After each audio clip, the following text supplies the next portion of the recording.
Let us revisit once again measures for happiness testing.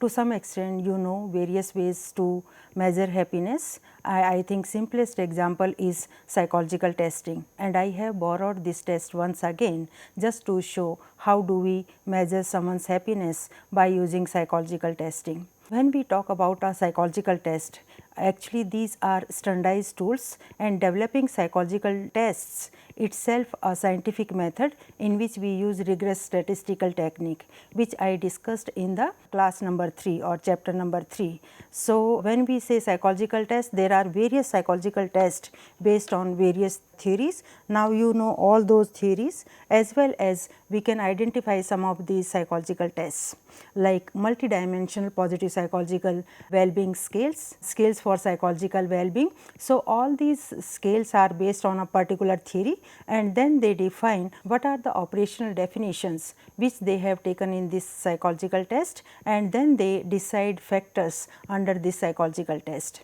So, similarly general well-being schedule, mental health continuum, which we have discussed again and again in previous classes, positive and negative affect schedule, satisfaction with life scale, subjective happiness scale, which I showed in the last slide, flourishing scale, and scale for positive and negative experiences. So, like that there are a long list of psychological tests on happiness which are based on different theories, and in all these psychological tests to some extent they share their percentage of variance, and to some extent they are unique, as I discussed in previous classes also. There are number of psychological tests. For example, this meta-analytic research in which they reviewed 99 self-report measures for assessing well-being in adults.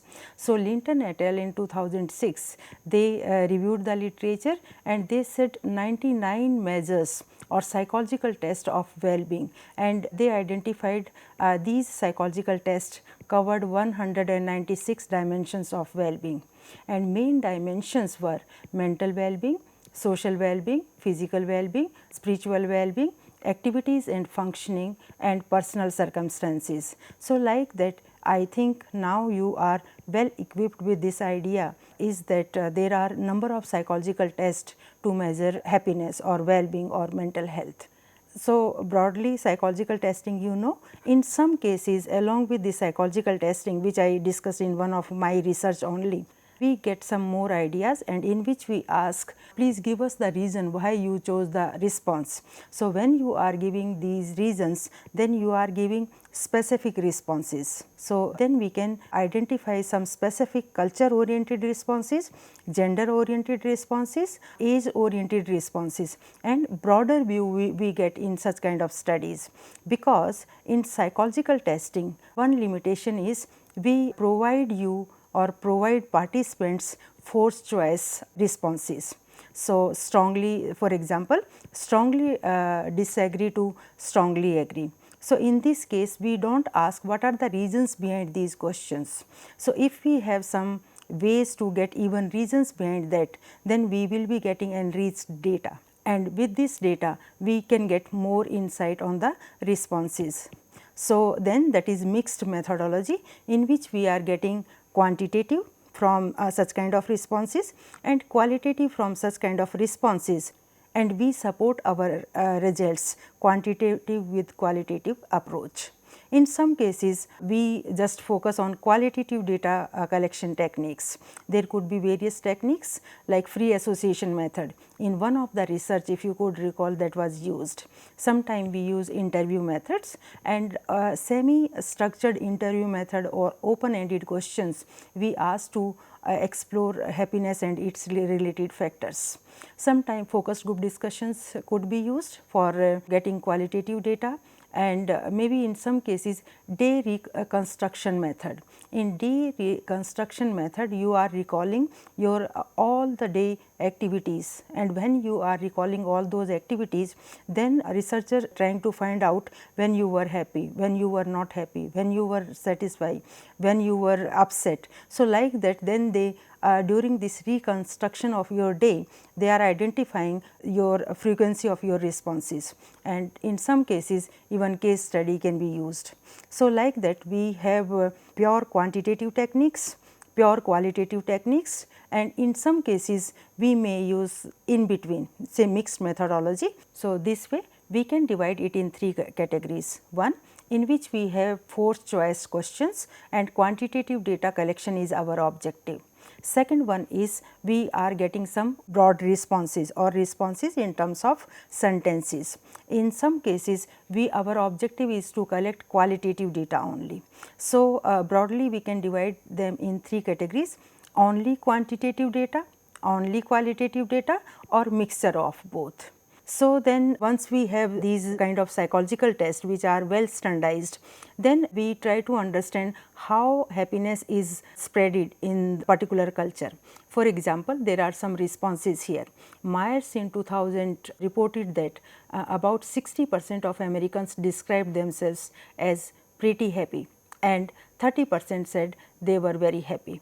So, in this case we are able to know how they perceive happiness as per certain questions in questionnaires. Similarly, in another research, Gallup organization in 2010 reported that 48.4% of Americans felt a lot of happiness, enjoyment without a lot of stress or worries. So, it means about 50% population feels happy. Dinner analyzed subjective well-being reports from over 1 million people in 45 nations and found that the average global self-report of subjective well-being was 6.75 on a 10-point scale or 67.5 on a 100-point scale. So, it means we can say on an average score of happiness is above average, and that is 6.75 on a 10-point scales. Dinner and colleagues found that people who scored a 10 on a 10-point scale of happiness were actually worse off than those who scored an 8 or 9. Those who scored less than 10 were more successful than the super happy. Super happy here means 10 out of 10, and they observed that they were doing better. The people who scored 8 or 9, including at income, educational achievement and political participations. So, on the basis of this research, they highlighted that having a score 7 or 8 out of 10 is better rather having 100% or 10 out of 10. So, total happiness may be counterproductive or inefficient as they have highlighted in their research. And if it says 7 and 8, that is enough to grow in our life as per this research. The next question is, why we are talking about happiness, why it is so important factor, why we are talking about happiness, flourishing, mental health and related factors. And in recent years it has been highlighted a lot. Even if we talk about various definitions of positive psychology, then one of the definition is positive psychology is the scientific study of happiness. Why do we give that much importance to this area? Because there are various researches which were conducted by various scholars, and they observed that happy people live longer. Happy people are healthier than unhappy people. They also reported that happy people use health services less compared to unhappy people, and they take less days off work, and they are more productive. They have higher income, more likely to be in long term relationships they are, and because of all those benefits, now scholars giving lot of importance to happiness. Some more researchers have highlighted why happiness is important, and they also reported that happy individuals are more likely than their less happy peers to have fulfilling marriages and relationships. They have higher incomes, superior work performance they have, community involvement more they have, robust health and a long life. And because of various benefits, we are giving very much importance to this field, the happiness. In addition, positive emotions lead to better learning. It has been observed by Paris and Paris in 2005. It is also observed that happiness is positively correlated with various positive personality traits. For example, this study shows us happy people are more confident, they are more optimist, they have higher level of sociability or friendliness, they are more helpful, they are less jealous and more resilient, having higher level of creativity, and they have more balanced lifestyle. better quality of physical health they have. So, because of all those positive personality traits connection with happiness, we give lots of importance to happiness. Now, another section or sector is what is correlation or connection between the brain and happiness, because brain is very important for us. Our thinking, reasoning, problem solving, all inner processes are going on in our brain only. Let us know what are the connections between the brain and happiness. The brain is the home of all our feelings, including happiness, sadness, fear, etc. So, all mental processes actually take place in our brain. Frontal lobes play a role in both emotions and thinking. Therefore, thinking and emotions affect one another. It means when we have happy thoughts, we have a happy emotion. On the other hand, when we have unhappy thoughts, we have negative emotions. The studies saying that physical exercise and mindfulness meditation can strengthen activity in the left prefrontal cortex, and that is correlated with happiness. During physical exercise, our brain also release some feel good chemicals, some chemicals which are actually facilitating our happiness. In short, if you want to be happy, keep your brain happy, and there are certain ways to keep our brain happy, say physical exercise, mindfulness meditation, and maybe some other activities which will be discussed in next classes. There is a newly developed concept, a happiness advantage. It means if we can raise our level of positivity in the present, then our brain experience happiness advantage, and that is why we have better productivity.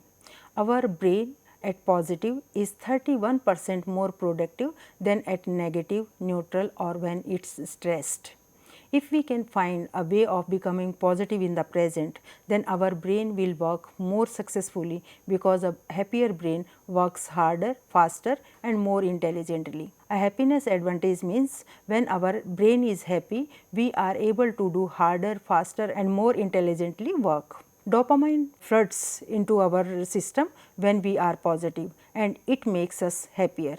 So, when your brain is happy, it releases some chemicals, neurotransmitter, which help us to have higher level of happiness, and that is positive cycle in which we are happy.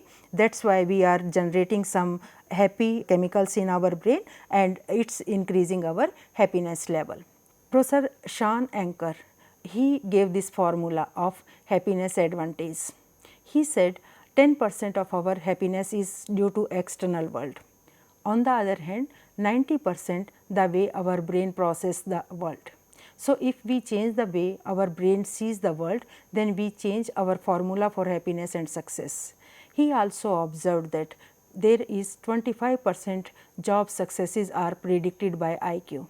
On the other hand, 75% are predicted by various other factors.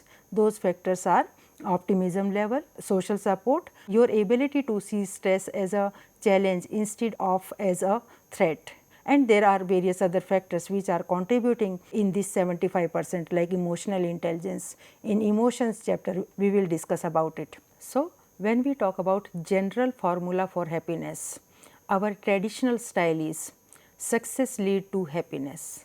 On the other hand, in recent research, researchers focusing more on happiness leads to success, and they are saying that when we are happy, then we are more productive, we are more creative, we are facilitating our positive interpersonal relations, and that is why these all factors lead to success. I think you can correlate easily it with broaden and bend theory of positive emotions, which we covered in positive emotions chapter. If you can raise somebody's level of positivity in the present, then their brain experiences what we now call a happiness advantage, as I discussed in earlier slide also. It means when our brain is positive, it performs significantly better than does a negative or neutral or stressed level. If we become more positive in the present, then our brain works even more successfully, as we are able to work harder, faster, and more intelligently. Now, next point is, if it is so important, happiness is so important, then why do not we give importance to this area, or why do not we give importance to happiness? Dr. Raj Raghunathan wrote very interesting book, If You Are So Smart, Why Aren't You Happy? In this book, And in his research, he observed that when we give importance to various goals and when we are talking about or taking in action, then our responses are different. And he observed that he had two questions, one priority in action or what's on your Guinness wish list, and another question was importance of various goals. He observed that when we take it in action or Guinness wish list, then we give topmost priority to wealth, then to success, then fame, and then happiness. On the other hand, when we give importance otherwise without any action, then topmost important factor for us is happiness, then success, then intelligence or knowledge, and then mental health. So, somewhere it seems our action oriented responses are different. On the other hand, otherwise when we think about happiness, then our responses are different. Our next point is, can we improve happiness level? What determines happiness? If we go with this study, then 50% we are saying that it is because of intentional activities as well as because of circumstances. So, by changing intentional activities as well as circumstances, we can change someone's level of happiness. On the other hand, 50% role is set point. Set point means this portion is more contributed by genetic and environmental factors, and that is why we have stable patterns in our behavior, and that is our baseline. If you connect it with previous class where we said that there is a set point and through certain activities it may take ups or downs, but temporarily. After certain period we get again one's stable pattern, that is our stable level or can say nature of an individual, and that is why in same situation different people show different level of happiness because of their set point. So, when we psychologists are saying can we improve someone's happiness level, then our main focus is on intentional activities as well as on circumstances, and for that we develop intervention programs. Intervention programs means strategies to improve well-being, and when we are moving towards interventions or strategies to improve well-being, then we are moving towards positive psychology to applied positive psychology. Our attention is shifting from basic science to its applications. Can positive psychology make people lasting happier? There are number of intervention programs, and even before positive psychology there were various scholars who worked in this direction. So, from the Buddhism through the human potential movement of the 1960s, through the pioneer work of Fordisy in 1983, we discussed about it in last classes also, through the self improvement industry of the 1990s, at least 100 interventions claiming to increase happiness lasting have been proposed, and in recent years this number is definitely quite high. So, when we say effectiveness of such kind of intervention programs, then as I discussed in class number 3, random assignment placebo controlled research or studies are available. In all these studies we try to do very scientific research. For studying effect of these intervention programs, we use random assignment placebo control studies. And in these studies, as I discussed in the third class, we compare control group with placebo group, control group with experimental group, and placebo group with experimental group. And I think you can easily understand for effect of medicines or psychological or no significance between all these groups. These indications give us new insight about the particular study. So, there are various intervention programs or strategies to improve our happiness, character strengths, and other positive psychology constructs. Intervention programs can be divided in two groups. One is deliberately delivered modules.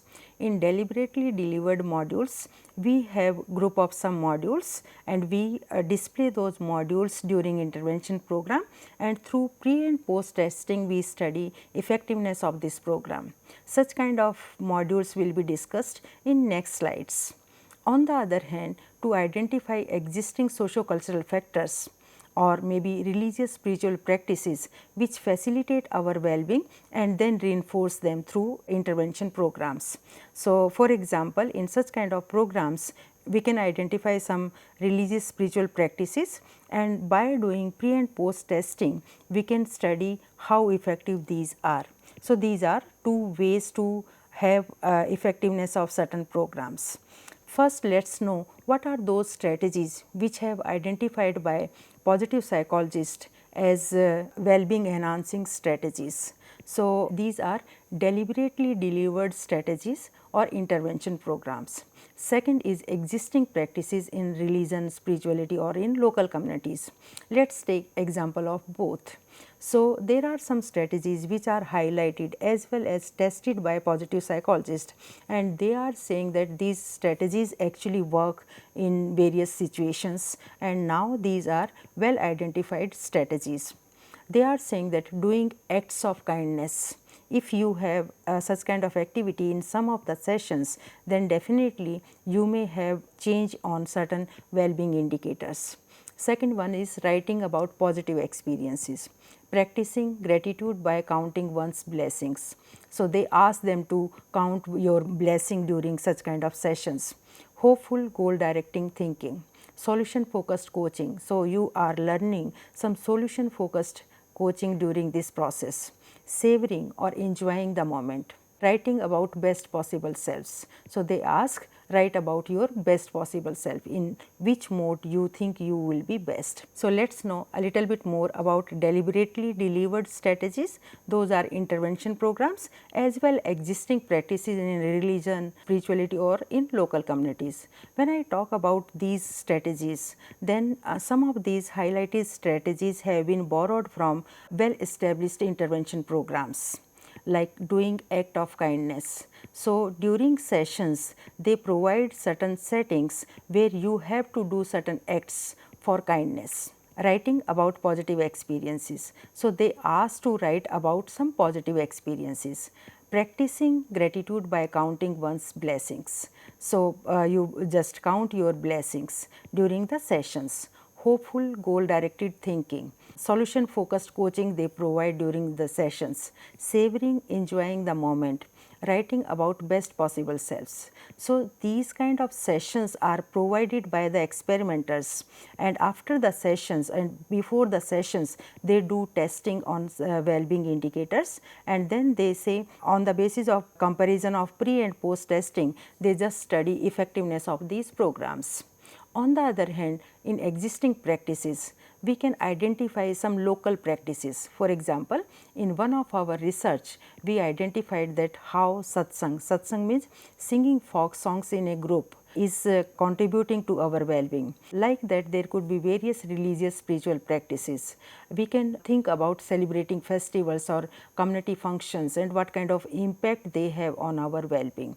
So, these are two main examples. Let us know some more practices which have been highlighted by positive psychologists in terms of sessions in intervention programs. This is very interesting study by Bollier et al. In 2013, in which they had meta-analytic research, and they identified well established sessions or sub intervention programs which were used in broad intervention programs. So, let us know what are the techniques or what are the strategies or practices which they claim by doing those strategies or those particular practices we may improve our well-being. These practices are resilience improving exercises. So, they have some exercises through which we improve our resilience. You must be knowing that resilience means bouncing back from adverse conditions. Optimism and gratitude exercise they have during these sessions, doing acts of kindness, writing about positive experiences, practicing gratitude by counting one's blessings, writing about best possible selves, rehearsal of positive statements, thinking about positive life experiences.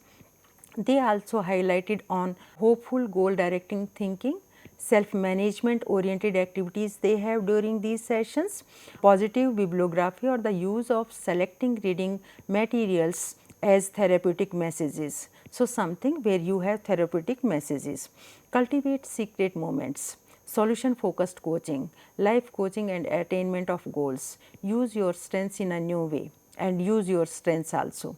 Working for wellness program, positive future thinking, projecting a positive self in the future, how you can improve, how you can have positive self in future, savoring the moment, strength exercises, positive thinking, life coaching and attainment of goals, positive writing.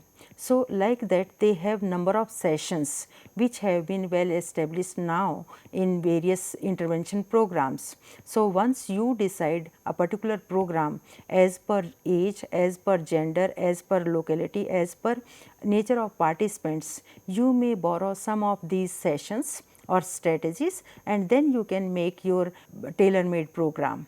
And in this program you can decide whether you are interested to take 4, 6 or 8 strategies, and then again I am repeating same point, these sessions would be in between and you will be doing pre-testing and post-testing to see effectiveness of these programs. So, for example, these are 2 examples in which they have highlighted some of these strategies in their particular program, like active constructive responding, gratitude visit, life summary, 3 good things, savoring strengths were used in one of the intervention program. On the other hand, in another intervention program, they borrowed 3 good things, signature strengths, self compassion, optimism, compassion actions, gratitude interventions. So, by combining all those interventions, they prepared one module and then they study how effective it is. On the other hand, some scholars focused on other way to identify positive intervention programs or strategies which help us to improve our well-being. So, in this case actually scholars try to find out happy habits. In these happy habits, first of all they did exploratory research. In this exploratory research, they asked people what do they do to get happiness.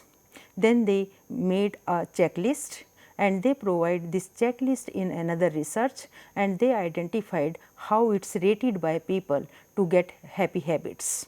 So, in this research they observed that at individual level participants highlighted that pursuing goals that are important to me, 73.7% people rated this strategy. Being optimism, 68.4% people rated this strategy. Doing physical exercise or sports, 65.8% rated this strategy. Savoring life joys, 61.4%. Acting like a happy person, 60.5% people rated this strategy. Doing activities that make me feel in the moment, so mindfulness kind of activities, 59.6% people highlighted this strategy.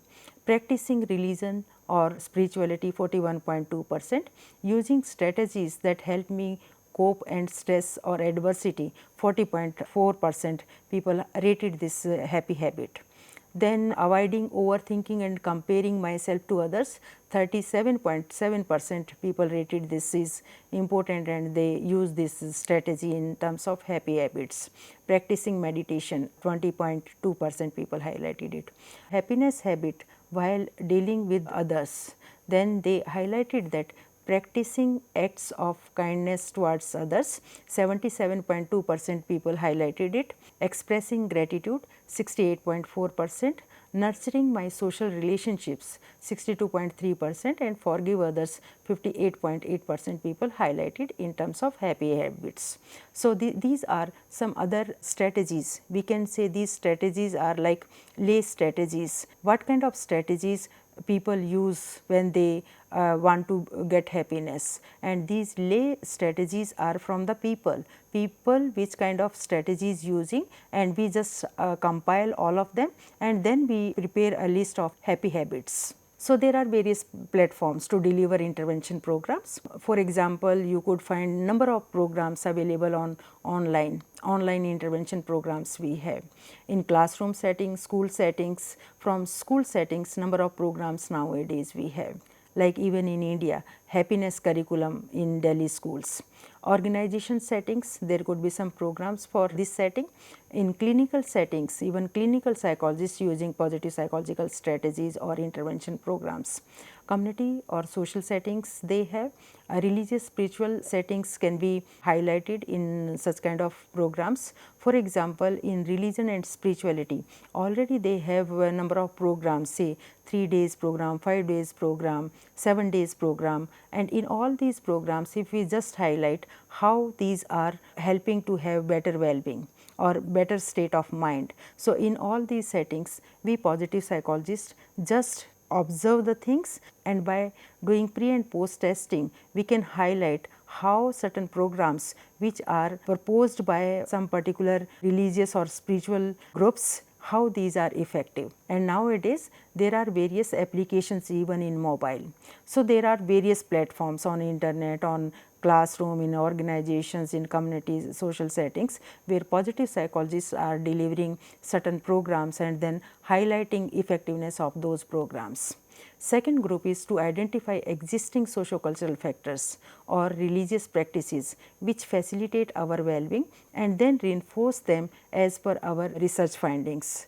And in this book, Religion and Spirituality Across Cultures, in this book actually they have highlighted practices from various religions like from Islam, from Hinduism, from Jainism, from Sikhism, from Buddhism, and in all these practices they are highlighted that by doing those practices how people are getting better well-being or better health, physical as well as psychological. So, that is why I think we should not ignore this domain which is very important, and studies supporting such kind of researches nowadays. Cultural orientation is very important to highlight socio-cultural factors or religious spiritual factors, and even Indian scholars have been highlighting such kind of studies. For example, Professor Dalal in 2010 mentioned that sitting rather too comfortably in the pigeonholes of university departments which do not mirror socio-cultural realities of the common man in India, psychologists have increasingly chosen to remain insular or narrow-minded and self-absorbed. So, that is why main objective is to understand our own culture and to develop socio-cultural issues based modules and religious spiritual aspects based modules and study their effectiveness. I think that could be very unique contribution to the world of psychologists from India. I think to count culture as a major influence on the development and manifestation of human strengths and good living is a significant factor, and we should not ignore. Our next study just supporting this point further. We did one research, and this research was satsang culture specific effective practice for well-being, and this research published in Positive Nations and Positive Communities book, in which collective, qualitative, culture sensitive processes in positive psychology were highlighted. And that is why our research satsang culture specific effective practice for well-being was very relevant for this book, and it is published study now. So, let us know what did we do in this and how it is contributing to the field of positive psychology. So, let us discuss this research which happened here in local community. For this research question was, is singing folk songs acts as music therapy, intervention, especially singing bhajan in satsang. A group of women, 25 to 30 women participants almost every day were interviewed and had focus group discussions with them in this study. Mean age of these women was 55 years and range was 45 years to 85 years. 45 years 8 women and 85 years 4 members were there. Education wise they were not highly educated, 10th pass with the teaching training about 50% women out of them, 8th to 12th homemaker 25% and uneducated homemaker were about 25%. Occupation wise all were homemakers and 50% among them were retired school teachers. This study was conducted on these women. They actually come daily in local parks to sing songs or folk songs we can say. So, you could see in this picture women can be singing bhajans in this image. Educated women helped the others to sing new songs by reading out from the copies or reading out this content. Came with accessories such as water bottle, stick, mats for sitting comfortably. Sometimes they come with their grandchildren, so that way they are contributing to the family also. There are some more photographs. Sometimes on auspicious occasions, group is invited at members' house for satsang, so they visit their members' houses also in some settings. At the end, they share prasad as well as donation, and you could see there are various groups, for example another group also singing. So this is quite common practice in Delhi and its surrounding, as well as I think it's in North India, everywhere it is. Like this data has been taken from Haryana. So we observed that when they are singing these songs, and through interview and focus group discussions, we highlighted some of the themes. And through these themes, we are saying that by doing this local activity, they are getting almost same benefits which they could get through an intervention program. And if it's so, then we should promote such kind of activities in our community. So first let's talk about results. We observed through focus group discussion as well as interviews data analysis, we observed that the themes emerged from the discussions were they are free from stressors during singing. So when they are singing during this period, they are away from stressors. Healthier interpersonal relations they have. You know, they have interpersonal relation with their age group and a similar kind of women. So they observed that they have very rich interpersonal relationship. This activity can be counted as entertainment of the day. Entertainment of the day is very significant activity in almost all intervention programs which are proposed by positive psychologists. Social support and family contribution. So, strong social support as well as family contribution as they come with their grandchildrens and they play in park when they are singing songs and all. So, that way actually they have quite strong social support as well as family relations. They visit outside. On the other hand, you know, especially old age women, they don't go outside. So that is good way to approach other women and spend some time with them. They are actively involved in pro-social activities. They donate in different organizations like Vridhashram, Anathashram, etc.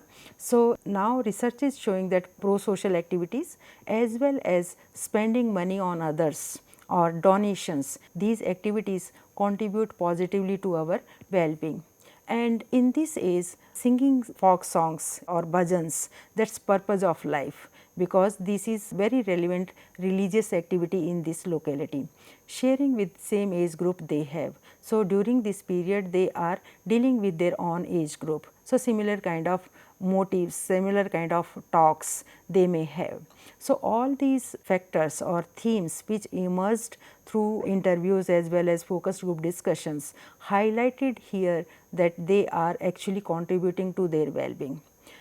On the other hand, if we take some new modules, I think now you can connect easily with the strategies which I discussed in last slides, and I mentioned that how these strategies have been used by positive psychologists for improving our well-being. So maybe some of these activities are not very appealing for them, or it's just like alien activities, and that's why they might be not highlighted or not appreciated much by such kind of women. So by giving all those references, we ask the question, do they need to go through the intervention module for enhancing their well-being? Rather, we supported that they should actually participate in such kind of activities more, and these activities actually already helping them to have higher level of well-being. Similarly, it has also observed that these spiritual religious messages in folk songs they are singing. In this book, Spirituality and Indian Psychology, Professor Bhauk has highlighted this model, and in this model he is saying that there are some vikaras like Kam, Krodh, Moh, Lobh which are reducing our well-being, and there are various paths in terms of yoga like Dhyan Yoga and various other yogas which are helping us to have higher level of well-being. And in one of our research, we highlighted that how similar kind of messages are being sung by these women. So, I think this is very good way to disseminate our information which may help to have higher level of well-being. In the series of such kind of researches, we also discussed about perceived quality of life in one of our research paper. And during this experience, when I was trying to find out quality of life, how do they perceive, again older rural women. And in this study, I asked them a simple question: what do you think, in last 10 years your quality of life has been improved or deteriorated, or it's at the same mode? पिछले 10 साल में आपका जो जीवन जीने का स्तर है वो पहले से बढ़िया हुआ है, बराबर है या पहले से घटा है? And in this question, I was confused because some of them were very positive, others were not. And during those discussions, I came to know actually there are two main factors. When they are taking into account facilities available and when they are taking into account interpersonal relations. And broadly, message was when they are taking into account interpersonal relationships. They said definitely it has been deteriorated. On the other hand, when they are talking about facilities available, and they said definitely it has been improved. So, it means, I think with our previous discussions you are able to understand that interpersonal relationships are hallmark of our happiness. On the other hand, its perception in our community is that interpersonal relationships are being deteriorating in our recent period. So, conclusion from this research was we need to reinforce, acknowledge and maintain our society strengths, and these are interpersonal relations. So, this research is highlighted that we should focus on our culture, on our socio-cultural factors, religious spiritual factors, and then try to understand how we can improve well-being of our people or well-being of Indian people. In this series, next topic is suggestions for a happy life. There are various scholars who have highlighted some points or ways of living our life, and these are the suggestions for having a happier life. So, let us start with David Meyer's suggestions. He mentioned that realize that enduring happiness does not come from success. Happiness is a process, not a destination. So, each and every moment of our life should have happiness. Take control of your time. So, where you are spending your time, you should know about it. And happy people feel in control of their lives, often aided by mastering their use of time. So, they should be master how and why they should use their time. Third factor is act happy. It means we should consciously choose those activities which are making us happy, like smiling expression. Seeking work and leisure that engage your skills. Ultimately, we want to get purpose in life or meaningful activities. That is why our activities should support certain skills. Fifth point is maintain physical health. Sound minds reside in sound bodies. Sixth, give your body the sleep it wants, because during this period our body mind repaired, and that is why proper time to our sleep. Give priority to close relationships. I think it is hallmark of our happiness and very important for us. Focus beyond the self, help others. There are various studies saying that when you have positive relationship with others and have high level of compassion, forgiveness, gratitude, helping others, then you are getting more happiness. Keep a gratitude journal. Those who pause each day to reflect on some positive aspects of their lives experience heightened well-being, such as their health, friends, family, freedom, education, natural surroundings and so on. So, when we are doing gratitude journaling, during this period we are generating positive thoughts, and our positive thoughts are generating positive emotions which lead to happiness. Ninth one is nurture your spiritual self. Some scholars have focused on spiritual domain a lot. So, these are the highlighted factors or highlighted activities by Myers to get happiness. Similarly, another recent work in which they have highlighted on 5 factors: connect, be active, take notice, keep learning and give. So, in connect, make connections with friends, family, colleagues and neighbors. I think it's again I will repeat same point, hallmark of happiness. They help enrich your life with new experiences and opportunities. Second is be active, and some of the scholars focusing on active activities in which you are getting happiness. They are saying that get moving, walk, skip, run, dance, move your muscles, and exercise not only makes you feel good, it keeps you healthy. So, therefore, pick a physical activity that you enjoy and you should keep it continue for happiness. Next one is take notice, that is mindfulness, and in one of the class I will discuss only on mindfulness, which is very important to have higher level of happiness. Be mindful, be curious, notice the things around you, the weather, the landscape, the mood and feelings of the people around you. This way you learn to appreciate the things that matters, and that is very important to notice our surrounded environment. Keep learning, love of learning, even dinner has highlighted this point. We never stop learning, keep trying something new. For example, a new course, a new game or new skill, and when we keep learning, then we are getting higher level of happiness, and challenges keep us on our toes and increase our confidence and excitement in our day. Give, be generous with your time, your knowledge and your talent, giving to friends, families and even strangers. Be thankful, smile at people and volunteer for help. So, again I think you could easily connect some of these factors are overlapping, and all scholars have highlighted on certain activities. For example, pro-social spending, donating, and these are very important factors for getting happiness. Here I have taken some messages from TED Talks. I think getting messages from TED Talks is really interesting and it works like edutainment approach. And here, because scholars focus more in terms of translational research or knowledge translation, and laymen easily can understand their message. So, that is why I have taken a summary of these TED Talks, and I recommend to watch these TED Talks on YouTube.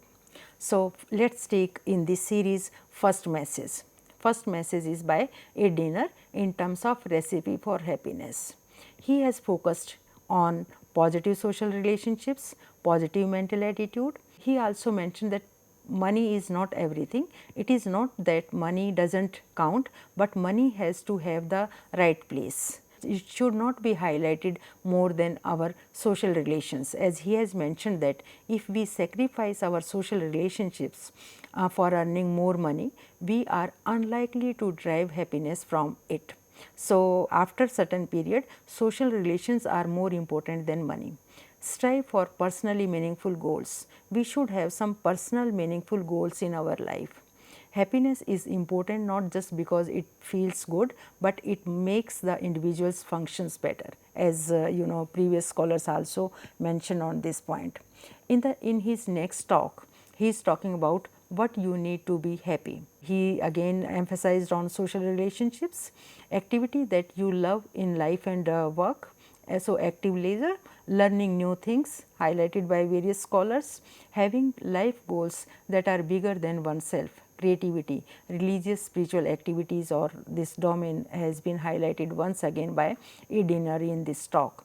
Then next one is, which is very interesting study by Robert Waldinger, The Good Life, and in this study they have focused on interpersonal relationships and role of relationships in our life, and studies are very interesting.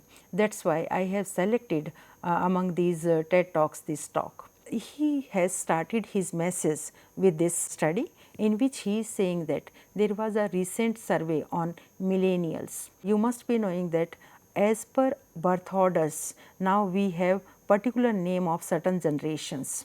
So, these millennials born between 1980 to early 2000, this group he is talking about, particularly this group, asking them what their most important life goals were. over 80% said that a major life goal for them was to get rich, and another 50% of these same young adults said that another major life goal was to become famous. So, broadly these young participants saying that life goals which are very important for them to get rich, having more money, as well as famous, these are two main goals of their life. On the other hand, he is talking about a 75-year longitudinal Harvard study of adult development, and then he has focused on relationships, and he is saying that good relationships keep us happier and healthier, and these are very important. And through this study he is talking about three big lessons about relationships. Very interesting these lessons are. Let us take one by one. Social connections are really good for us. Loneliness kills. That is his first message, and he is saying that people who are more socially connected to family, to friends, to community are happier. They are physically healthier and they live longer than people who are less well connected. On the other hand, he is talking about isolated or lonely people also, comparatively more isolated and lonely people. He mentioned that they are less happy, their health declined earlier in midlife, their brain functioning declined sooner, and they live shorter lives than people who are not lonely. So, that is why here message is, if you feel connected, then you have happy and healthy even old age. Second lesson was, big lesson learned from this study is that it is the quality of your close relationships that matters, rather number of, and there are various scholars who are saying that quality of your close relationship is very important, rather how many relations you have in your life. The most happily partners, men and women of this study, reported in their 80s that on the day when they had more physical pain, their mood stayed just as happy. So, physical pain is actually isolated, it is not generalized to the life. On the other hand, the people who were in unhappy relationships, on the days when they reported more physical pain, it was magnified by their emotional pain. So, it has been observed that the people who had unhappy relationships during physical pain, this emotional pain actually add on, and that is why they had higher level of pains. Third group said, big lesson is that good relationships do not just protect our bodies, they protect our brains also. So, not only physically or mentally, but even brain activities wise, the people who had good relationship, healthy and happy relationship, they had better brain activities as compared to unhappy relationship people. Being in a securely attached relationship to another person in your 80s is protective, as per this study. People who are in relationships where they really feel they can count on the other person in times of need, their memories stayed sharper for longer period. I think you can easily connect with this question that was the main part of World Happiness Report also, and the question was, count on the other people in time of need. So, if you count someone, you are able to count someone whenever you need someone, someone is available for you. So, if you count such kind of relations, then your memories stay sharper for longer period. People in relationships where they feel they really can't count on the other one, those are the people who experienced earlier memory declines. So, message from this study is, if you have happy and healthy relationship, then your mind, your body, your management of pain as well as brain activities sharper. On the other hand, if you had unhappy relationship, then physical, psychological, even brain activities wise deterioration recorded by this study. And I recommend again to watch detail of this study on YouTube. Let us conclude this topic with this interesting study by Hufert in 2007, challenges in defining and measuring well-being and their implications for policy. He concluded by asking, what would our world look like if policy was seeking to promote well-being? Governments would organize programs that promote capability, engagement, positive relationships and health. We might visualize a world where people have vitality, develop their full potential, respect one another and live in harmony. So, it supports to have some well-being enhancing national level policies as well as programs. At the end, let us summarize what we have covered in this chapter. We discussed about happiness and well-being theories, number of theories we have covered here. Then we discussed about cultural orientation and happiness. We discussed various ways to measure happiness. Important research findings related to well-being have been addressed here. We discussed demographic variables as well as other important factors for happiness. Importance of happiness as well as various strategies to improve happiness have been discussed in this chapter. However, more strategies can be addressed if we have application focused course in future. I hope you have understood various things related to happiness in this chapter. Thank you.